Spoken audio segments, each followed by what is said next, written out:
শোনো, 5 তারিখ নয়, কালই হবে আমাদের অপারেশন।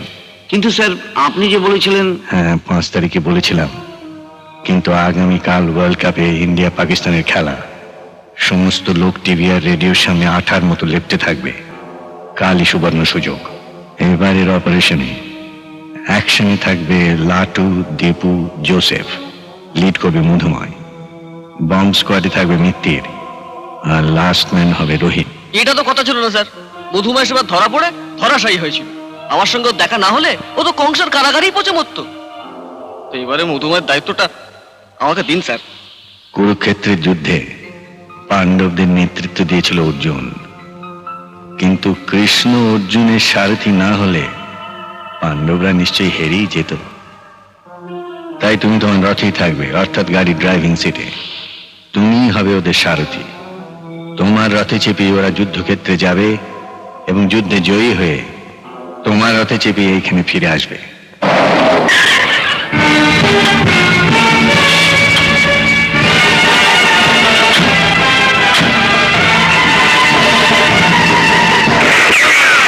চুপ করে বসে থাকো, কেউ নড়বে না। স্ট্রং রুমের চাবিটা খুলে দিন। তোর বাপ কথা বললে গলার নলি ফুটো করে দেবো। খোল চাবি।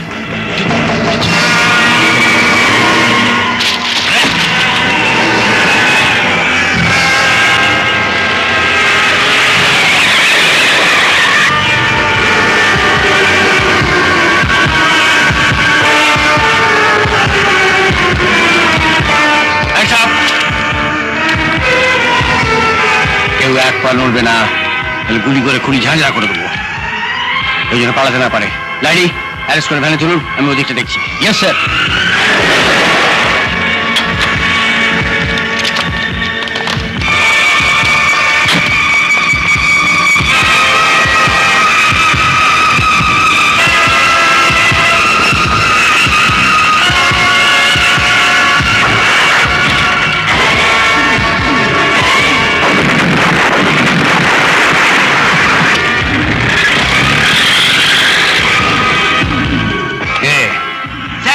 সাদা গাড়িটা এই মাত্র এদিক দিয়ে বেরিয়ে গেল। হ্যাঁ, তুমি এক কাজ করো, এদের ভ্যানে চলো, আমি গাড়িটাকে ফলো করছি, আমার সঙ্গে কিছু ফোর্স দিয়ে দাও। চলো।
আমাদের সবাই পুলিশরা ধরা পড়ে গেছে স্যার।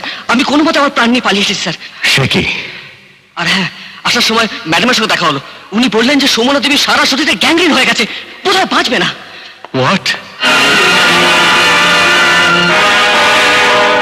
Sir police! স্যার পালান। তোমরা এদিকটা দেখো।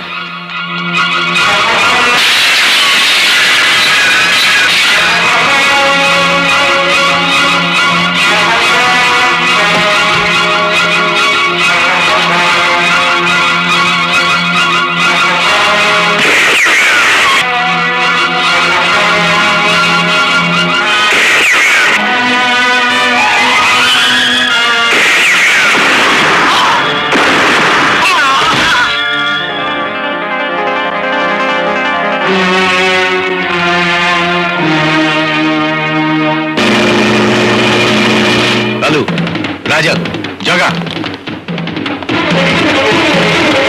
পুলিশ ঘিরে ফেলেছে, তোমরা তৈরি হয়ে নাও।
বিখ্যাত সমাজসেবী, আসন্ন নির্বাচনে এমএলএ পদপ্রার্থী অভিষেক গাঙ্গুলি তার কুখ্যাত সমাজ বিরোধী স্মাগলার, খুনি, ডাকাত দিবানাথ মুখার্জি যে একই লোক, সেটা সারা দেশের লোক জেনে যাবে। এই গাড়ির দল। তুমি? হ্যাঁ আমি। তুমি বলেছিলে আমার মুখ দেখার আগেই যেন তোমার মৃত্যু হয়, তাই পেছন ফিরে ঢুকছে। অত কায়দা কানুন না করে সোজা ভাষায় বলো, হঠাৎ এখানে আসার উদ্দেশ্যটা কি? তুমি এখানে আসতে বারণ করেছো শুনেও আমি এসেছি, তুমি সুস্থ হওয়ার জন্য শুভকামনা জানাতে।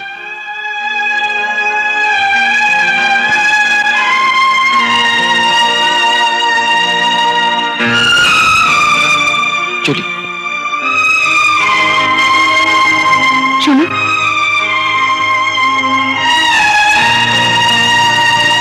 বাড়ি থেকে বাপি মা কেউ আসেনি, কি একটা জরুরি ব্যাপারে আটকে গেছে। তুমি কি এই জরুরি ব্যাপারটা জানো? বলতে অসুবিধা আছে। অসুবিধা? মানে তোমার বাবা চাকরি করেছি, তাই পুলিশের হাত থেকে প্রাণ বাঁচাতে আমাকে এক্ষুনি পালাতে হবে। পুলিশ আমার পিছু নিয়েছে, যে কোনো মুহূর্তে চলে আসতে পারে। ভনিতা না করে তুমি কি বলতে চাও স্পষ্ট করে বলো। পুলিশ তোমার বাবাকে ব্যাংক ডাকাতি, স্মাগলিং, খুন, রাহাজানির অপরাধে গ্রেপ্তার করেছে। আমি বিশ্বাস করি না, আমার বাপি এ কাজ করতেই পারে না। মিথ্যে, সব মিথ্যে। না, সত্যি, তুই যা শুনেছিস সব সত্যি। সব সত্যি? ছি ছি ছি, আমার বাবা একজন খুনি, ডাকাত, স্মাগলার। এই পিতৃ পরিচয় নিয়ে আমি কার কাছে মুখ দেখাবো? অভিষেক গাঙ্গুলি আমার বাবা? না, এই জীবন আমি আর রাখবো না। না, কখনো না। না, শোনো না। আন্টি, তুমি বোবা নও? আত্মহত্যা মহাপাপ। যে অভিষেক গাঙ্গুলিকে তোর বাবা জেনে আত্মহত্যা করতে যাচ্ছিলি, আসলে সে তোর বাবা নয়। অভিষেক গাঙ্গুলি আমার বাবা নয়? মা, আমি আর এসব কি শুনছি? আজ আমি সবকিছু শুনতে চাই। না, আজ ওনাকে কোনো প্রশ্ন নয়, তোর সব প্রশ্নের জবাব দেব আমি। বুকের জ্বালা বুকে চেপে রেখে আমি শুধু এই দিনটার জন্য অপেক্ষা করছিলাম। জানিস সুমনা, রোজ রাতে আমি মা তারার কাছে ক্ষমা চাইতাম। আমার স্বামী খুন হওয়ার পরেও আমার হাতে শাঁখা, সিঁদুর। মা গো, তুমি আমায় ক্ষমা করো মা, আমায় ক্ষমা করো। আমার স্বামী খুন হওয়ার পর মা তারার পায়ে মাথা রেখে শপথ করেছিলাম যেদিন অভিষেক গাঙ্গুলির হাতে হাত করা পড়বে, সেদিন আমার স্বামীর মঙ্গল চিহ্ন এই শাখা আমি ভেঙে ফেলবো, আর তার দেওয়াই স্মৃতির সিঁদুর আমি মুছে ফেলবো। আজ আমার স্বামীর খুনির হাতে হাত করা পড়েছে, আজ আর আমার কোনো বাধা নেই। আমি মা তারাকে সাক্ষী রেখে এই আমার হাতের শাখা আমি ভেঙে ফেলছি, ভেঙে ফেলছি। এই যে আমার সিঁদুর আমি মুছে ফেলছি, আমার সিঁদুর আমি মুছে ফেলছি। কিন্তু তুমি এতদিন বোবা সেজেছিলে কেন? তোকে বাঁচিয়ে রাখার জন্য বাধ্য হয়ে আমাকে বোবা সাজতে হয়েছিল। কেন? তোকে যে 10 মাস 10 দিন পেটে ধরে জন্ম দিয়েছিলাম মা, আমি যে তোর মা। তুমি তুমি আমার মা?